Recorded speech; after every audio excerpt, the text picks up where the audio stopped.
Picture this. You are out there on the court, right? You're quick, you're highly athletic. Oh, yeah, you feel like you can cover ground like a panther. Exactly. Yeah. I mean, you've got the cardio, you've got the reflexes. You basically feel ready to completely dominate the game. Right, but then somehow you are constantly bleeding points. Yes. Yeah. And it's not because your opponents are, threading these impossible blistering winners past you. No, it's because almost every single time the ball comes back over the net, it ends up awkwardly right at your ankles. It is the worst feeling. You're tripping over yourself, getting all jammed up, and then you just pop the ball into the air for an incredibly easy smash. Right, you're an athlete, but you feel like you are moving in quicksand. It's just a universal frustration. Totally. We are Brent and April, and today's deep dive is entirely focused on mastering pickleball strategy without citing any specific articles or, textbook theories. Just pure court mechanics. Exactly.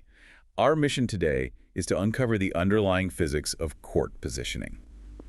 Specifically, we're going to deconstruct the transition zone trap, which most of you probably know as no man's land. Right, so you can finally stop getting jammed at your shoelaces and start winning points immediately. Because, so much of this game operates in direct opposition to standard athletic instincts, doesn't it? Oh, absolutely. Like in basketball or soccer, raw athleticism can kind of bail you out of poor positioning. Right. If you're fast enough, you just recover the gap. Exactly. Yeah.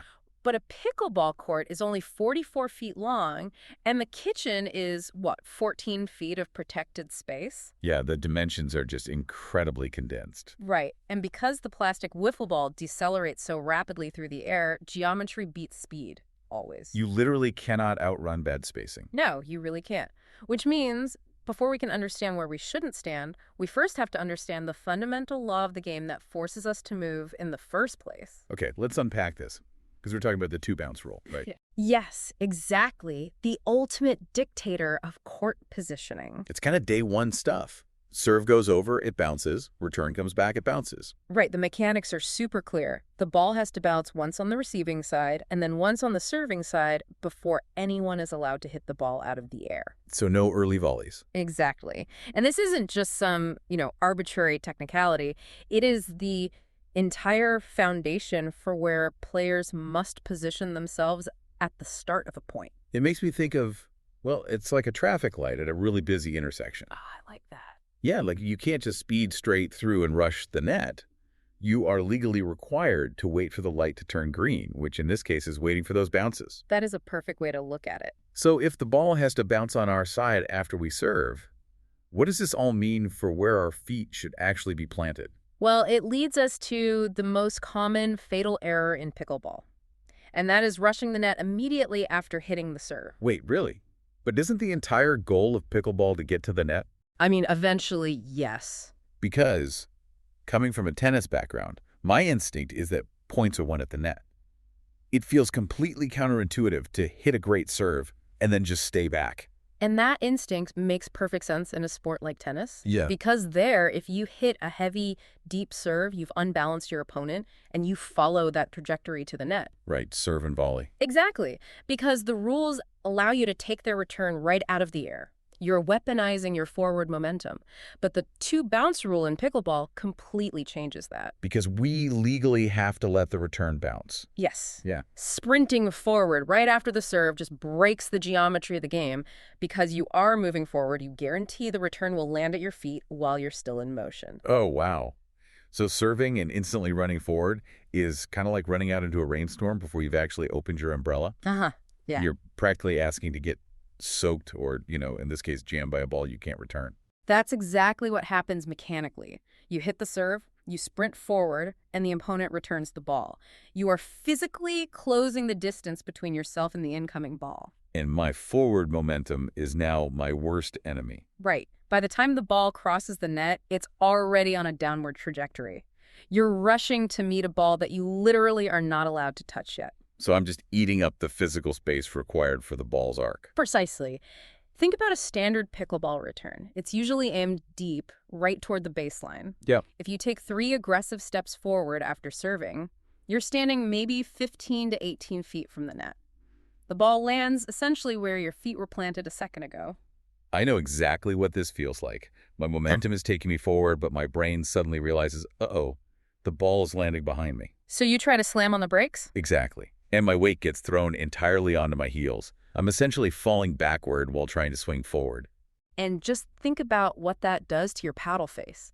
When your weight shifts to your heels and you reach down to dig a ball out from your shoelaces, your wrist naturally hinges open. Oh, right. The paddle face tilts upward toward the sky. Yep. It is physically impossible to drive through the ball with topspin or power when your kinetic chain is broken like that. The only possible trajectory is up. A pure pop-up. I've basically just engineered my own demise and set up my opponent for a spike. Exactly. You didn't lose the point because the return was spectacular. You lost it because you broke the spatial requirements of the two-bounce rule. Wow, so the fatal error isn't a lack of skill at all. It's just a misapplication of speed. Exactly. And that mistake leaves you stranded in a very specific, terrible location on the court. Ah, no man's land. Yes. The transition zone trap. It's the area starting a few feet inside the baseline and extending up to the kitchen line. So roughly the middle third of the court. Right. And it is a total trap. It's this awkward middle ground where you are too close to let the ball bounce comfortably, but you're too far back to hit a clean volley out of the air. Here's where it gets really interesting. Think about standing in no man's land, like standing directly in the threshold of a heavy, swinging commercial door. Oh, that's a vivid visual. Right. You need to be safely inside the lobby Yeah. or safely outside on the sidewalk. Yeah. Because if you decide to just hang out directly in the door frame. You're going to get hit by the door. Exactly. The heavy metal door is going to smash into your shoulder. The transition zone is the threshold, and that incoming ball is the door. That is spot on. To start winning points immediately, players must make conscious, deliberate movements. Like either staying all the way back to take the bounce or advancing fully to the net. Yes, but advancing only after the requirements of the two-bounce rule have been met. You have to escape the trap. So think about your last game, everyone listening. How many times did you get caught in that doorway? Probably more times than you'd like to admit. Definitely. It changes the way you look at the physical lines on the court. The baseline is your defensive stronghold, and the kitchen line is your offensive stronghold. And everything in between is just a compromised transition corridor. So let's synthesize all of these major takeaways for you so you can elevate your game the second you step back onto the court. Yes, let's run through them. First, respect the two-bounce rule.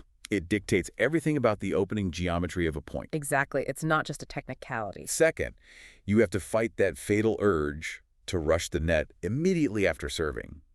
Do not run out into the rainstorm without your umbrella. Let the ball drop in front of you so you can actually step into your shot. And third, keep your feet out of the transition zone trap. Don't hang out in the doorway. Move deliberately to avoid getting jammed at your ankles. If you make these structural changes, your natural athleticism can finally be used to put the ball away at the net rather than desperately digging it out of the dirt. We want to thank you so much for listening to Pickleball Partner the podcast. We look forward to the next deep dive with you. But before you go, I want to leave you with one final lingering question to mull over. Oh, I love these. Let's hear it. If the two-bounce rule was specifically designed to prevent the serving team from having an immediate offensive advantage, how does understanding that completely shift your mental game? Oh, that's interesting. Right. How do you shift from the mindset of frantically attacking the serve to patiently setting a trap for your opponents? When you stop giving them a moving target, your mastery of geometry really becomes the ultimate form of psychological warfare. That is something to think about. See you next time.